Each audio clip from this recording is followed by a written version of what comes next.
You're watching the Vivo V23 Pro disassembly. If you want to see more videos like this, make sure you subscribe and follow me on Twitter so you'll be notified when I upload a new video. And if you need any tools, there are links in the description.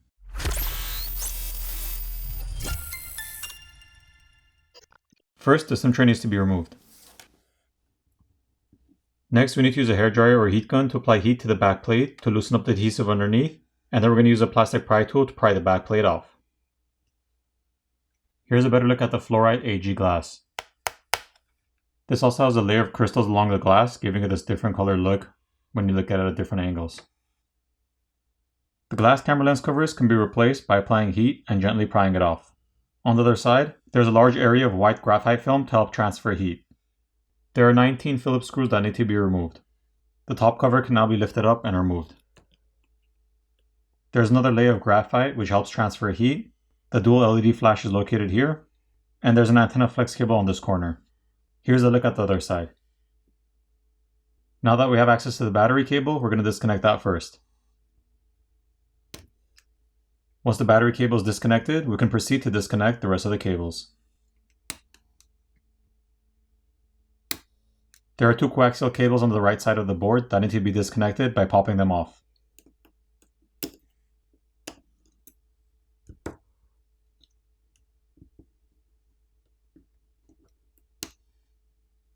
The graphite film covering the front-facing 50 megapixel camera needs to be peeled off so we can disconnect and remove it. Here's a better look at it.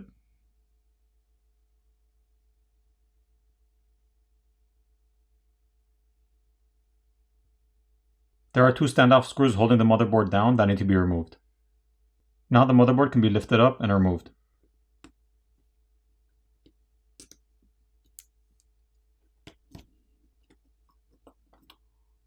The 8 megapixel wide lens is located on top, followed by the 108 megapixel primary camera and the 2 megapixel macro lens on the bottom. None of the cameras have OIS. The camera connectors can be disconnected by just popping them off. There's a secondary microphone located on the top corner, and there's graphite and copper tape on the front shields. There are also rubber gaskets around the connectors. The 8 megapixel wide angle front camera is located over here on top. The dual tone LED lights for the front cameras are located here and on this side. There's also more copper tape on the back shields as well as thermal paste. Once the copper tape is peeled back, there's more thermal paste on the RAM and processor.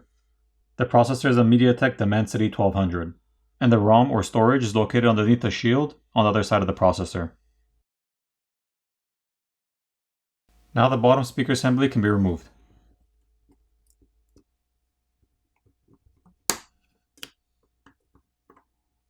There's some graphite film over the speaker assembly, and there's a mesh filter over the opening.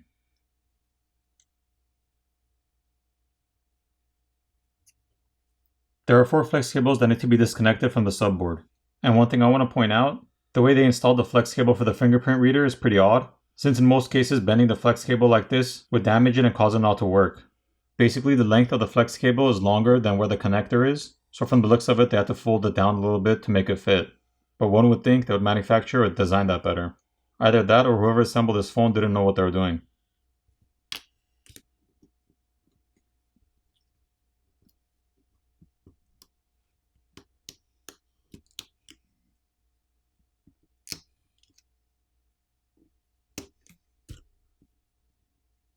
The other end of the blue coaxial cable also needs to be disconnected from the subboard. There's a single standoff screw holding down the subboard that needs to be removed. Now the subboard can be lifted up, but be careful since the white coaxial cable is still attached underneath.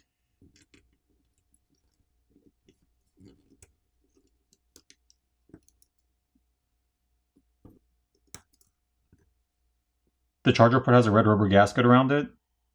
There's a white liquid damage indicator sticker, and the primary microphone is located underneath the shield. There's also a red rubber gasket around the connectors. The SIM reader is located on the back. If you needed to replace the screen, you would have to remove the back plate, as well as the screws on the bottom speaker assembly and remove the speaker assembly, disconnect the flex cables and remove the subboard, giving you access to the screen cable. At that point you'd have to remove the red rubber gasket, heat up the front of the phone where the screen is to loosen up the adhesive underneath, pry your old screen off, apply new adhesive and reapply a new screen, making sure you run the cable back through the opening in the midframe, and reassemble your phone. There's a red rubber gasket and mesh filter both over the microphone opening and the speaker opening on the midframe. There's also more graphite film underneath the speaker, charger port, and SIM reader. The fingerprint reader is held in place with some adhesive, so if you have to replace that, you just have to pry it off. To remove the battery, there's a pull tab provided to help pry the battery off.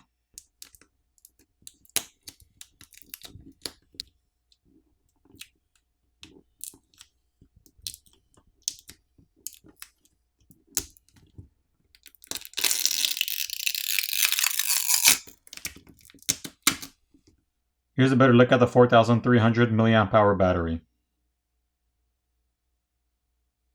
Once the battery adhesive pouch is pulled back, we can see the flex cables which connect the main board to the subboard. And once those flex cables are peeled back and the green film is peeled off, we have a better look at the copper vapor chamber which runs underneath the battery as well as the motherboard. Moving on, the flex cable for the power button and volume key is located here, and it's held on with some adhesive, so if you need to replace the buttons or the flex cable, you'd have to pull out this plastic bracket from inside the frame, and then you'd peel off that flex cable and pull the flex cable out. There's another liquid damage indicator sticker, which is that white sticker right there. More graphite film, which is underneath the primary camera. A rubber gasket on top for the secondary mic. The flex cable for the proximity sensor, which is routed through the opening in the midframe. The earpiece speaker located next to that. And the vibrator motor, which is located over here on the corner. The vibrator motor and top earpiece speaker are both held down with some adhesive, so if you need to replace those, you'll have to heat them up and pry them off. For the repairability score, I give this phone a 6 out of 10. Now it's time to put the phone back together.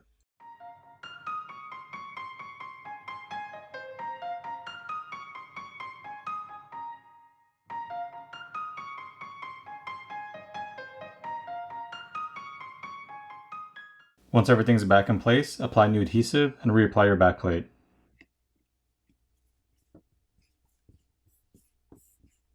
Flip over the phone, power it on, and you're done. I hope you enjoyed the video, and I'll see you in the next one.